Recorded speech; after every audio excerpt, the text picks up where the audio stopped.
Hey guys, so here is our next topic.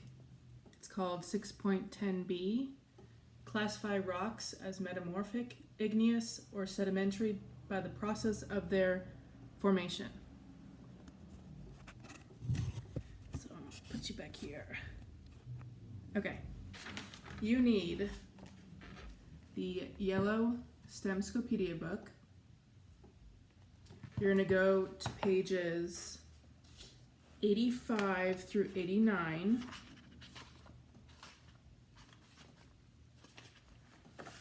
So the first page should look like this.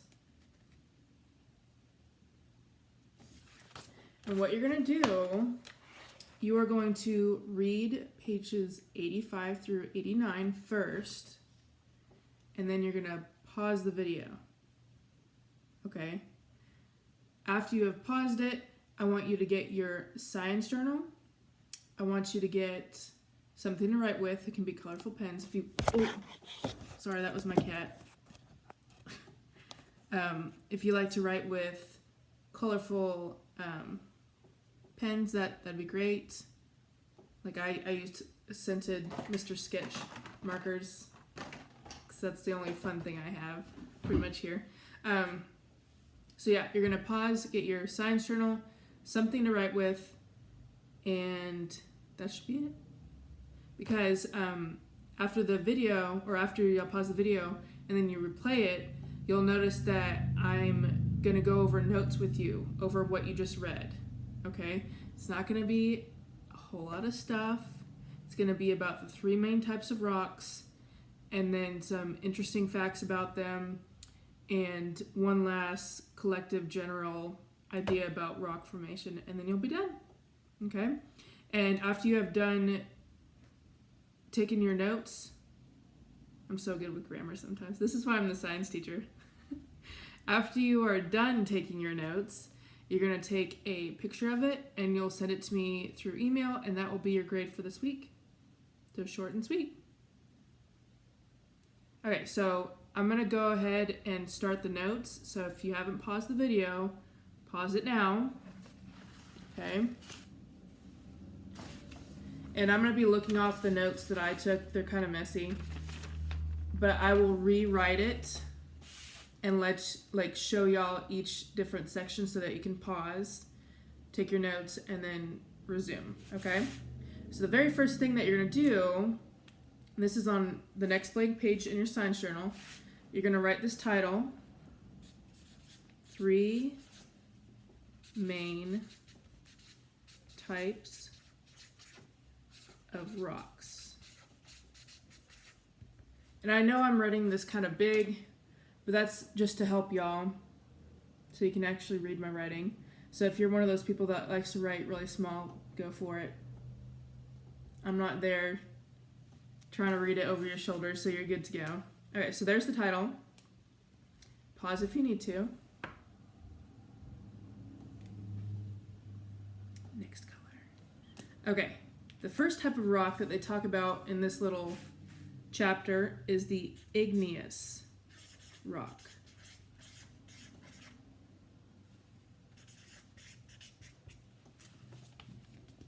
So that's your first rock. Go ahead and write that down. And this type of rock forms when lava or magma cool and solidify. So it's the heated rock that gets very compact and solid. Sometimes they call it lava rock. So we're going to write forms when lava / magma cools down and becomes a solid.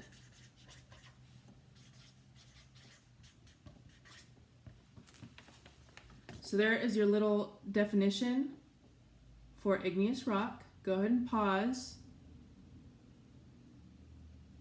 and write that down in your journal. And then we're going to have two interesting facts about igneous rock. The first one is that the slower cooling igneous rocks can form crystals deep beneath the earth. And they actually mention that in your little chapter in the book. I just thought it was kind of cool, so I'm going to write it down. So slower cooling igneous rock can form crystals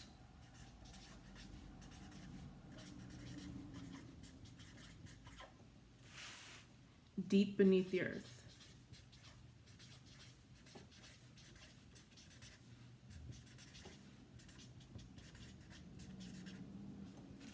So that's interesting fact number 1. Slower cooling igneous rock can form crystals deep beneath the earth. So if you need to, go ahead and pause. And here's our next one, the next interesting fact. They can also contain lots of holes due to gases being released. So they can also contain lots of holes. Sometimes they call it porous. You know, like in your skin, you have lots of pores, like little holes in your skin. That's the same kind of thing. Rocks can have lots of holes in them due to the chemicals, gases being released.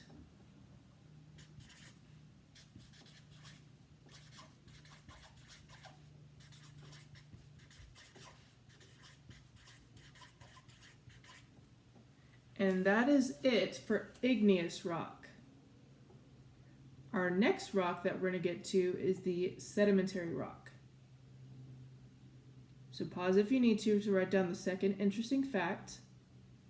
And I'm going to flip over to my next page.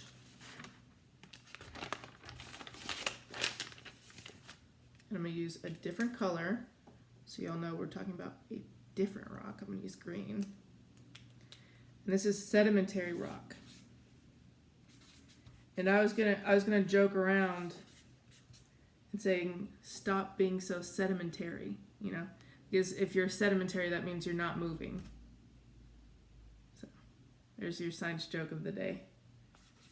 So sedimentary rock.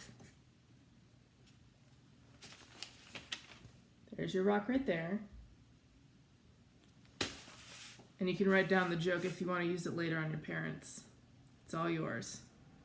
Okay, so the way that sedimentary rock is formed is by traveling rocks that layer on top of each other and put pressure down on it, okay? So, and I have a little example after this that will help you remember this. So, formed by traveling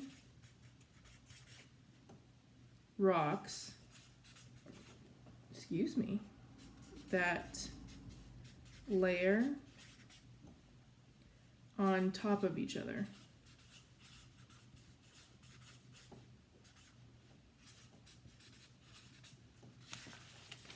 Okay, so there's your definition. Go ahead and pause and write it down. So for an example of this one, like a real world example, I was thinking about when I was growing up and I was a kid. I don't know why this always happened. We were just crazy. But I remember my brother like tackling me, and then everybody else kind of dog piles on. And you know, the person on the bottom feels the most pressure, right? Because of all that weight and compaction happening on top of them, right? The more people you stack, the more pressure, and it's building up until, you know, you're like, I can't breathe, you know, like, get off me. So that's kind of the same thing with sedimentary. Talking is hard. It's all good. That's the same thing with sedimentary rock. You build up layers and layers and layers of sediment, like loose rock, and it's able to compact and create new sedimentary rock. That one word is getting me today. It's all good. It's all good. Okay, so if you want to, you can write down a real world example, dog pile. Miss Seville told me about it. I don't know. It's up to you. Okay. I did want to write down about the compaction part.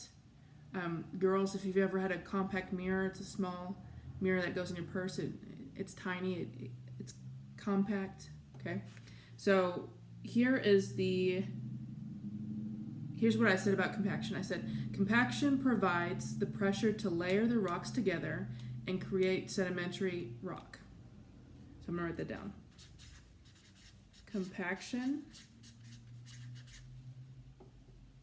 provides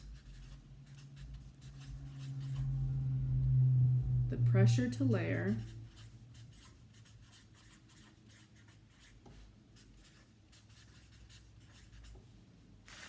the rocks together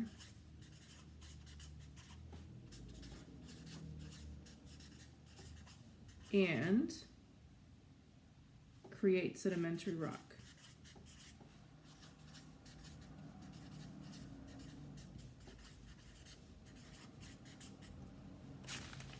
So there's our other little tidbit. So go ahead and pause if you need to, and then resume. And then my one interesting fact that I got from this reading is that they can contain fossils, which is always kind of cool. I really wish we were at school because I have a whole bunch of rocks, like different examples of igneous, sedimentary, and metamorphic rocks, and all sorts of minerals. But you also saw the minerals in the beginning. But they're at school, so I don't have them at my apartment. I'm sorry. It's a bummer. Okay, our last rock.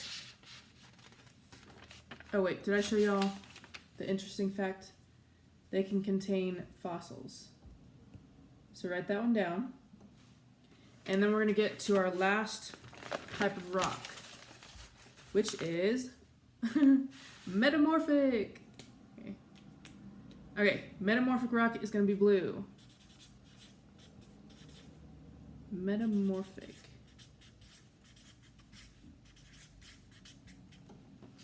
There we go. And I want y'all to think about this, okay? Metamorphic kind of looks like metamorphosis, and that should kind of sound familiar because we talk about butterflies or caterpillars going through metamorphosis, right? They change, they go through different stages, and they become something new, right? Go from caterpillar, all the different stages, to butterfly. It's going to be the same thing with metamorphic rock. This is the rock that changes into a new identity, okay? And then if you also think about that base word in there, it's morph. And if you morph something, that means it changes, right? I think, wasn't there like, didn't the, what's that? Like Teenage Mutant Ninja Turtles, they would say like, let's morph or something. I don't know. I'm probably wrong. Don't quote me on that. Okay, so when you think about metamorphic rock, think butterfly. It's changing. It's becoming something new, okay? So if you want to, you can write think butterfly in quotes just to kind of jog your memory if you forget what metamorphic rock is. But here is our way it's formed. It says, creates a new rock from the pressure and heat deep beneath the earth.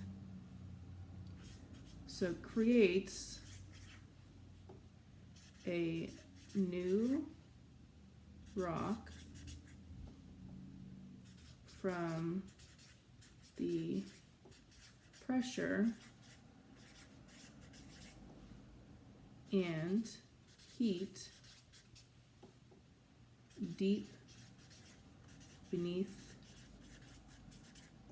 the earth.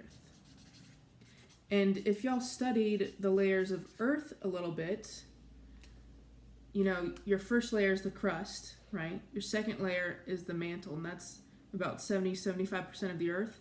That's where this metamorphic rock is being created. Because as you go deeper into the earth, right, you build up pressure because all of those rocks dogpiling on each other, creating pressure, and then you're getting the heat from the core of the earth that is coming up because heat rises, right?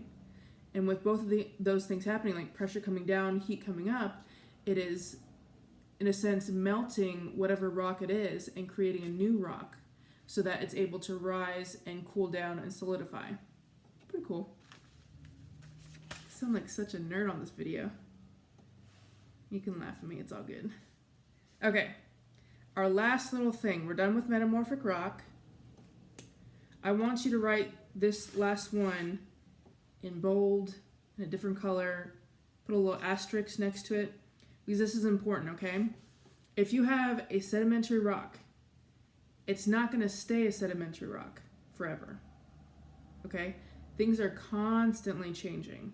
It's constantly morphing. It's constantly creating something new. It's melting. It's being added to more pressure. It's cooling. It's solidifying. It's going deep in the earth. It's melting. It's changing. It's rising up. It's just a cycle. It's the rock cycle, right? Kind of like the water cycle. So for this, I want you to write rocks can change form depending on the processes it undergoes.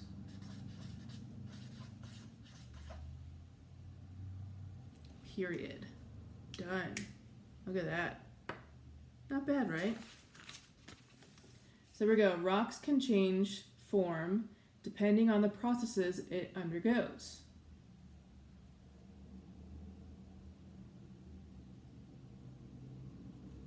So there we have it.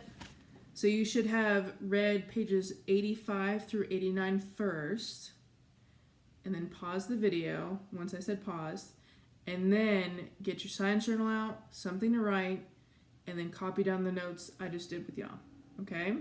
Once you have done that, take a picture of it and email me. See you next week.